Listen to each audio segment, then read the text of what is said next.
Thank you all so much for being here.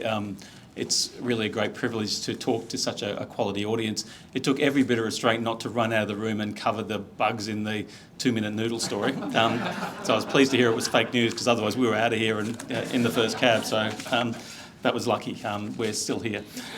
Look, I'm going to spend probably 15-ish minutes just to provide some insights on what's been happening in media over the last 20 to 30 years. It's a long period of time, but it's been one of those interesting things where it's happened quickly and slowly. So I just want to run through some of the things and look at that in a newsreel context. But can I begin by just acknowledging the Lord Mayor? We really appreciate your time tonight.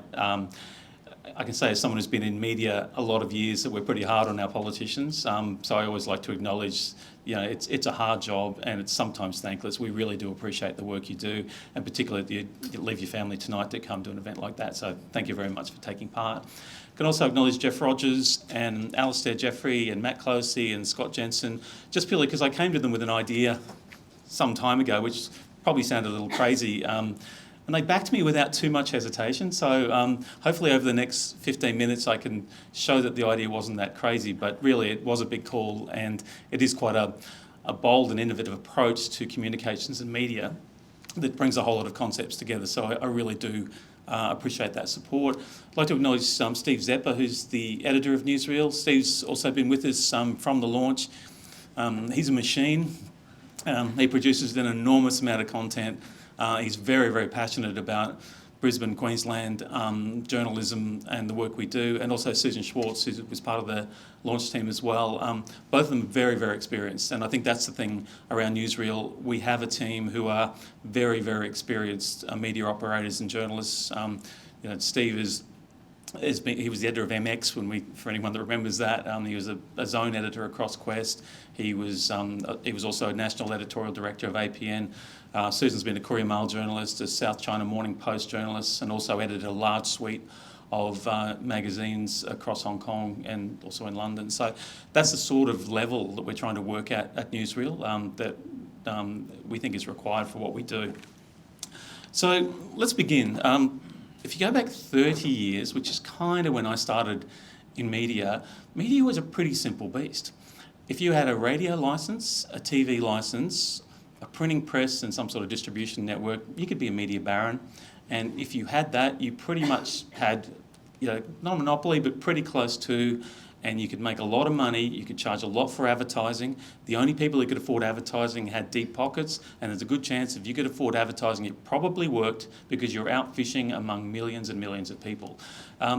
It was simple, and it's interesting that period of time, that golden era, if you like, of media, was actually a relatively short period of history.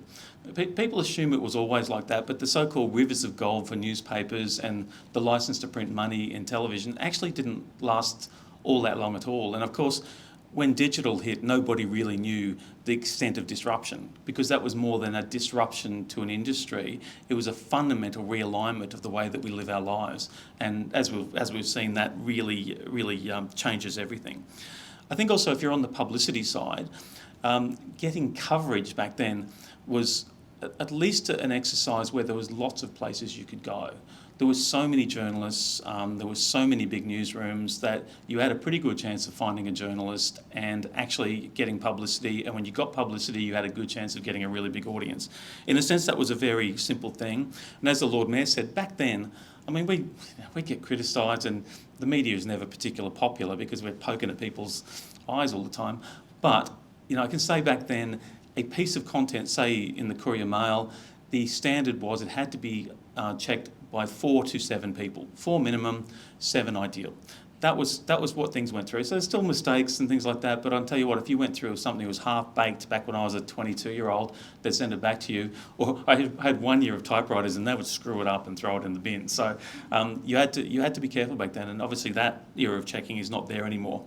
And I think, as Jeff said, and the Lord Mayor also alluded to, we now live in an era where we've got fake news, we've got AI-generated content from sometimes sources you've got no idea if they're any good, and particularly you have uncurated websites. So I think in the golden era of media, we curated everything, for better or worse, but at least it went through a checking process.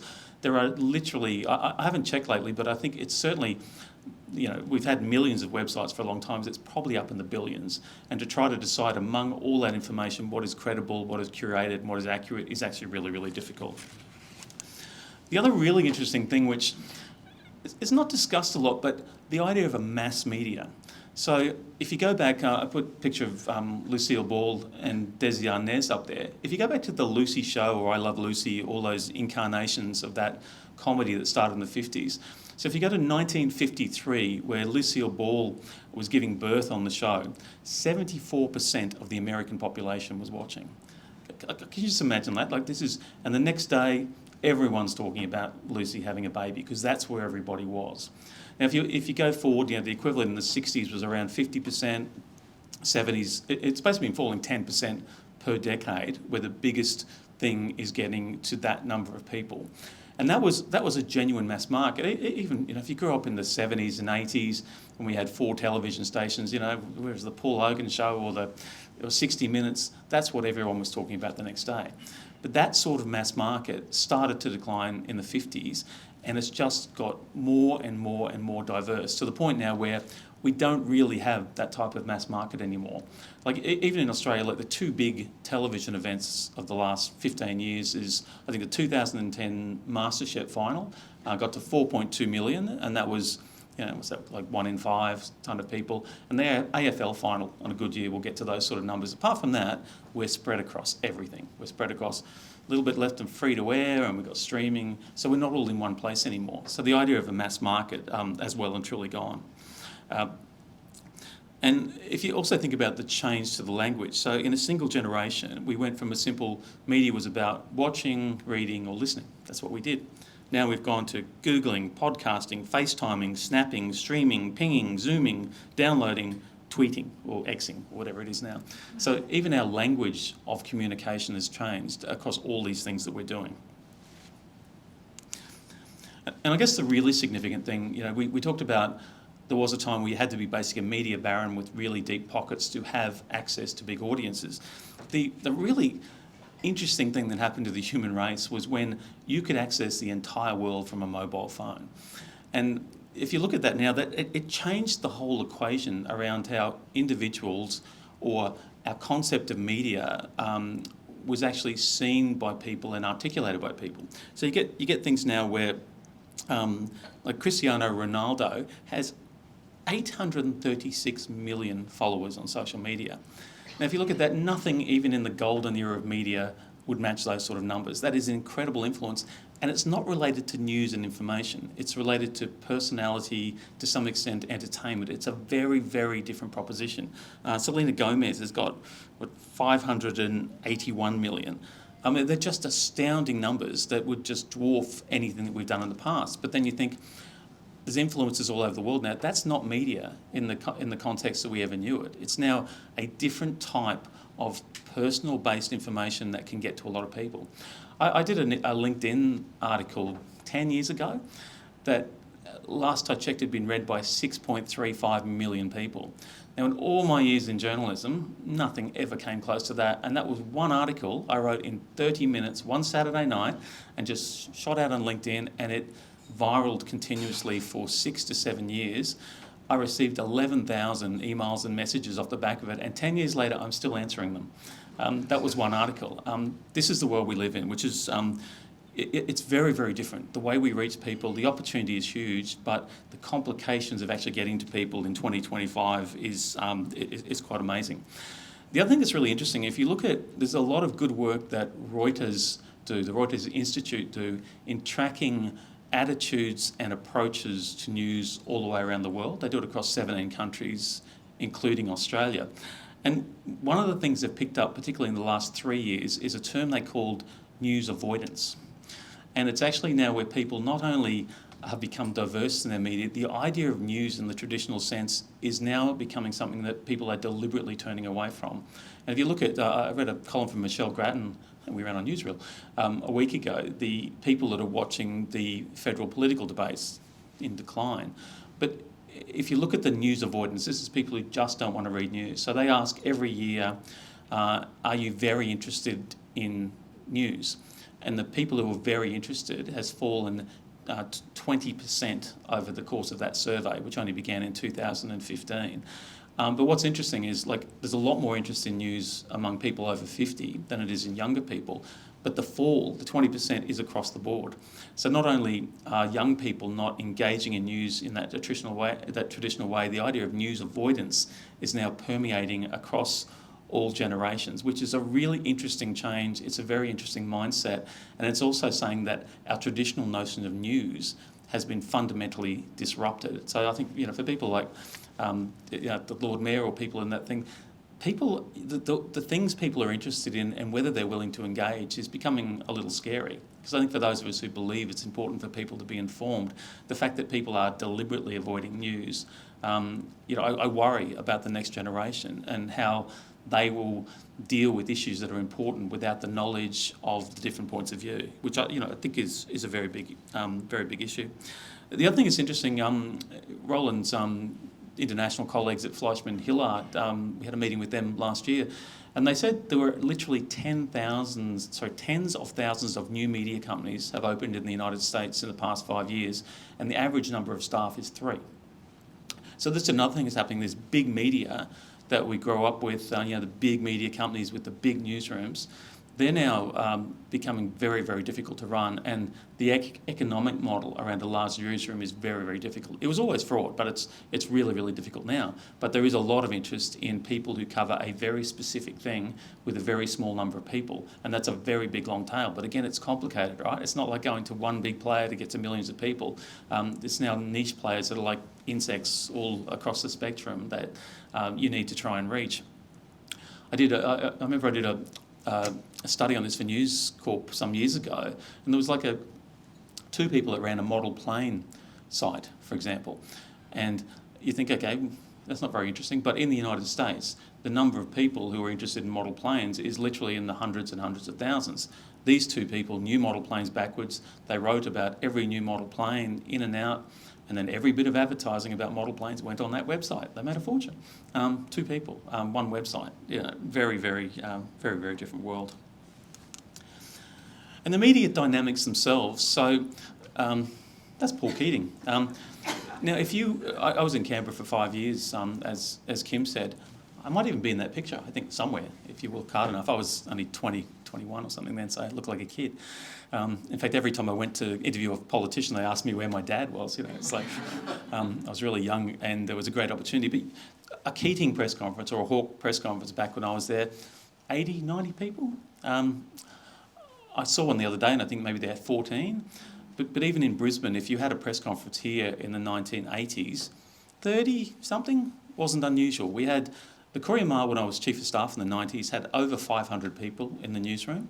Not only did you have 5 newspapers there and all those different sections, but like a paper like the Herald Sun in Melbourne would send somebody to cover Queensland for Melbourne. There was a lot of people. We had state-based current affairs programs on all the commercial channels. We had state-based ABC current affairs programs. We had specialists. It was a very, very busy, large media outfit. Now, if you look at what's happened since then, the MEAA says there were 5,000 journalist jobs lost in 5 years to 2021. Across the broader information industries, 60,000 jobs disappeared over 15 years. Now, these are big numbers. The publishing industry lost 28,000 over 5 years. It was only an industry of about 70,000. So in 5 years, you had an industry that's been around for a very long time, completely smashed. And that was, that happened really, really quickly. Globally, free-to-air television, I think, dropped 20% in their viewers in a single year, just before 2022.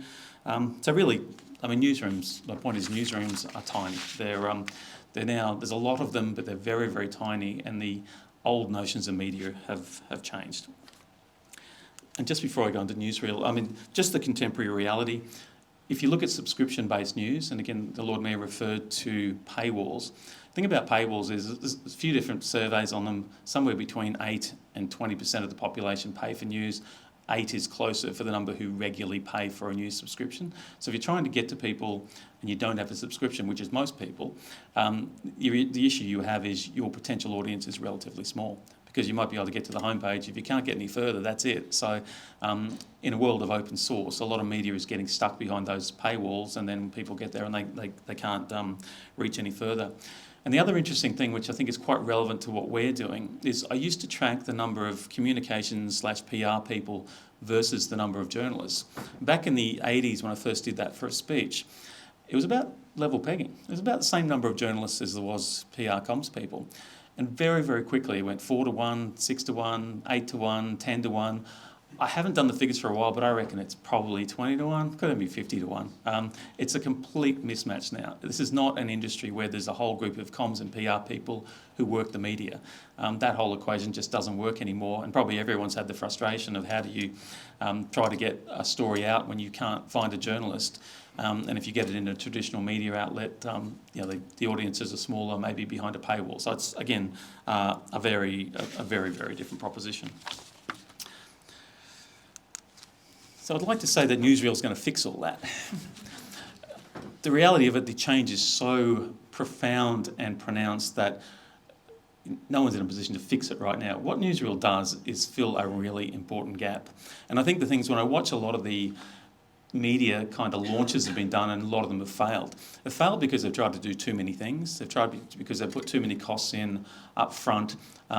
So our big belief in Newsreel is we want to do a couple of things really, really well, and they're relatively simple. So the whole thing about Newsreel, in some respects it's really innovative. In other respects it's the simplest thing in the world, in this complicated world, to really find a very simple way to reach audiences. So I guess the main thing is it's filling a missing link.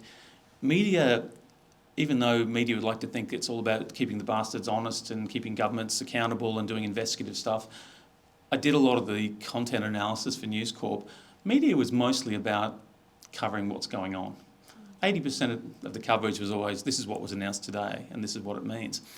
The big consequence of declining newsrooms has been that stuff is not getting covered now. It's certainly not as much. And the reason it's not is because if you're running a site, particularly if it's behind a paywall, you're trying to do quite, I've got to be careful what word I use, but I'm not going to say sensationalistic, but you know what I mean, right? You're trying to do things that will attract someone to click and go behind a paywall and pay for it. So a lot of the run-of-the-mill stuff of the day doesn't get that sort of response, and then it doesn't get a priority. So that stuff still needs to be covered, and Newsreel, that's one of our big things. The day-to-day stuff of what's been announced today, stripped of all the political argy-bargy and all that sort of stuff, just this is what has been announced, this is what it means, and this is when it's happening. We think that's really important. We think it's important that it's free and open source, so there's no plan for Newsreel ever to go behind a paywall. Having looked at those experiments and done God knows how many business plans for media companies on these things, I just think we're in an open source world. With the amount of information that is out in the world, curated open source is probably where the action is going to be in media. So we think we need to find a business model that works in that environment. And the other thing is search. The really important thing is your content needs to be found easily through a Google search. And when it's found, you need to be able to actually read it. It's a really simple proposition, but everything we've done with Newsreel has been about creating content that is maximised for search engine optimization. But it acts as a long-term Google search asset that people can find now and into the future, because they're the two big things. It's quality content and it's a Google search asset, and then the other thing, which is the really important thing, is social media. Most of what we do is about getting news and information out to people via social media, because again, having worked for a lot of brands and mastheads and things like that, that's all fine, that's part of the mix, but the point is you have to go to an audience now where the audience is. They're not going to come to your website as a matter of course. And I think that's the other thing that showed up in the Reuters Institute. News rituals have broken down. We don't have people who go and read the news the same way they might have read a newspaper in the past or gone and watched TV at 6 o'clock at night. It's much more complicated than that, and it's mostly happening via social media through customisation. So that's a really important part. We believe in information from the source, so you know that when we print stuff, it's not been through different stages. This is what the person who knows the information has announced. And the other thing we realise is most of the people that have left journalism, who are great writers, incredible writers, have gone to communications. There is a massive body of highly skilled written material that is just information about something that's happened or something that's been announced or about a company. And the thing is, anyone who's worked in corporate comms knows that media would like to say that it's the only place where things are objective and the only place things are accurate. If you work for an organisation these days, everything goes through checking. No one's putting out communication into the real world under their company or organisation's name without the thing being checked a dozen times. So that is not inaccurate information. It's just a type of information that is not journalism in the traditional sense, but it is information that is of interest and of use to a lot of people. So I'm just about done, but 80% of our coverage is just done on news value. So we just do it the same as everyone else. We'll decide, is this a story? And we'll do it on news value. We cover government, business, education, the arts, community, the economy and people. We have an opinion, thought leadership section. That's the only place where you'll find comment. We run comment on all sorts of stuff, but we don't mix comment with news, which I think, again, it's getting hard to tell what's comment, what's commentary, what's analysis. We make that very clear, again, back to basics, and we just try to do it well-edited materials. We don't run press releases. We look at press releases and we pull out the bits the way journalists might have done in the past that are interesting, and we get rid of things that we think are just in the way. So there's a lot of aggregate sites on that run just press releases. We don't think that's the answer as well. And I think probably finally, the approach to commercial is probably our most innovative part. And again, quite simple. So, like I say, most of what we do is just news for news' sake. Our commercial model is, as Kim said, is we have commercial partnerships with organisations who have good content. So we don't do partnerships with everyone. We only seek partnerships with people who produce good content. So, we've had universities and professional services and arts organisations, and we work really, really hard with those organisations to build their content into something really compelling that sits with the other content in its own right. Hence, so anything that's commercial is tagged as partner content. And probably if you look at it in the old analogue world, it's similar to what advertorial was in the past, or native content or sponsored content, but it deliberately avoids some of the pitfalls of that. So when I was at the Courier Mail, advertorial was one of those things that you sort of carried around like that and see step aside advertorials coming through. It's not real journalism, and the people that wrote it had to sit in a different part of the building just in case anyone mistook them for a journalist. You had to put a headline on there that really was so boring that no one would read it. You had to change the font to Comic Sans or Hobo or something like that, so it was clear that was something different, and it had to go opposite the billiards column or something back on page 84. So we've taken the concept completely opposite. We say, look, there's a massive amount of good content produced by organisations.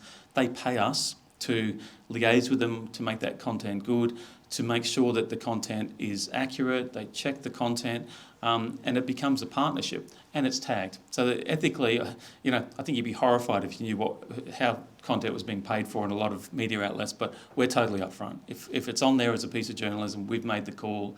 It's just pure editorial for editorial's sake. If it's done in partnership, we say it's partner content, but we have a really strong set of ethics, which all our partners have had no trouble agreeing with, which is we will never run anything we don't believe to be true. And it's funny, there's more than that, but that's effectively how we operate. And we've never had anyone who's tried to convince us to do anything that's untrue. So it's where you get information that's checked and accurate and interesting, but it's a different type of thing. It's very different. And it's not advertising either. At the moment, we don't do advertising for good reason. It's hard to make money out of advertising in the media space. We may go to that eventually, but it's not our main game. Certainly the content side is the most interesting. So just finally, that's just a few of the client stories. I put them up just to give you a sense that these are actual stories. They're not puffery or anything like that. They're stories. They're interviews we've done with lawyers who've got interesting insights. They are genuine stories. They're in a credible news environment, and probably crucially for a client like McCulloch Robertson, we have stories written that get found on Google time and time and time again. We've had a lot of stories that they just keep getting found. They're written once, they just keep getting found. And then we boost those stories commercially to a target audience on social media. So we'll do versions of the story on social media and we pay boost them to the target audience. That overcomes the problem of fishing around and trying to work out how you work in that information superstorm that we're talking about, because you know exactly who you're sending the story to. It's really good value to send it out. It's been written by a credible media organisation, and we get thousands and thousands and thousands of eyeballs on the content as a result of that. We're not too worked out. We like it when people come to the website, but to be honest, we do versions of the stories that are deliberately designed for social media, and they might be only 5 or 6 paragraphs long, because that's about how much people read on a story. And if they want to read more, they can go to the website. And even for crisis management, the other one that has been talked about a lot in our perspective section. Now, if you're caught in a really difficult crisis situation, which a lot of people end up in, the trouble with that is it can end up covered by media behind a paywall, and then if someone Googles you in the future, they can see those headlines, and they're often pretty negative, probably can't even get the story to see if there's any balance in there. So you lose control. Whereas with Newsreel, if you in partnerships, people can give their side of the story. Again, it's under opinion, it's under partner content, but when people go Googling, at the very least, in a crisis situation in the future, you can see what that organisation was saying about the issue in the future, which again is something that probably a lot of people haven't thought about or haven't had access. So I'm going to leave it at that. I'll just say too, we're in the early stages, but we do want to create more sections. We do want to create a product section, because we think interesting products are news. We want to create a property section, because we know that when we run property stories, people read them. We want to create a people recruitment section, because we also know their stories. When a job goes up, everyone's saying, okay, why is that job up there? Who left? What's the story? What are they looking for? We think that's a really interesting piece of content. And also when people get placed in jobs, people want to hear from them. So we've got a lot of ideas on things that we want to build, which again, quite different and don't exist in too many places. So as Jeff said, we've had well over 2 million content impressions in the year, without much promotion, to be honest. That's pretty much all organic. It's a very simple news and information platform. Strip away the puff area and just do that. Your potential audience is 100% because there is no paywall, so you don't exclude people who don't buy news. Through the paid boosting, we can guarantee reach, and not only that, but we work really hard. I tell you, Steve Zepper, when he gets up in the morning, he thinks about how can I get this piece of content out to as many people as possible, and we can target a direct audience. So again, McCulloch Robertson are in Brisbane and Sydney, and we can target something specifically to Sydney if that's what we want. So that's all I had to say, and I'm sure I spoke too long, but thank you all for your attention and your time.